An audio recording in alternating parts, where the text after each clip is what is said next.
G'day there, plant power update. After the last video I decided to connect to this leaf, the dying one, with the clip lead. I've tried to do so as gently as possible so as not to harm the plant, but I feel it probably has bruised it and pierced the leaf and is getting some sap content. You may see a small hole there, that is where I stuck the probe through in the previous video. So I'm trying not to harm my plant. I do care about my plants. People might think I'm funny, but anyway. So, I have my more accurate meter out. We are now set to volts. Let's go to millivolts. Now, as you can see, this meter's pretty sensitive. It picks up all sorts of stuff. I touched that with my finger though. Look, we're now getting... Let's hook the other one hooked up to the plant. Some pretty crazy voltages from just the air. If I go and put it on there, hopefully it should zero out. No, it's not going to. It's picking up something. It's a sensitive meter. They do that. Anyway, stick it in here.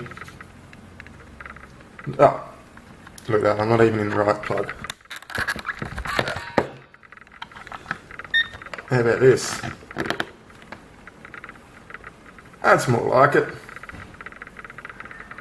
Now, the plant has been watered since the last video.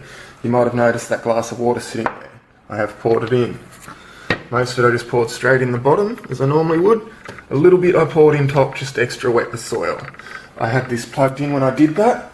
The voltage dropped right down and went negative. I had minus 0, 20 to 40 millivolts there. For a minute or two. I actually went away and came back and found it was positive at over 200. And it's been sort of climbing since.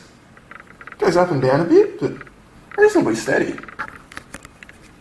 So you're probably all screaming at your monitor by now, what are the amps? So let's find out. I did measure them with some other less accurate meters, and they only go to this is in microamps. This is microamps there.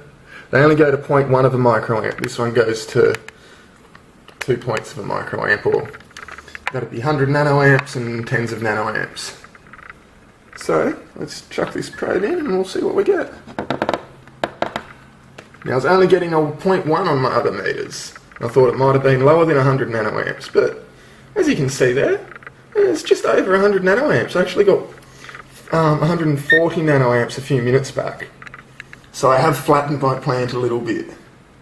I don't know how long it will take to recharge. So hopefully that answers a few questions for you.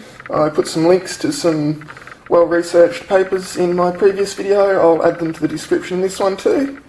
There'll be more on this sometime soon, and thanks for watching.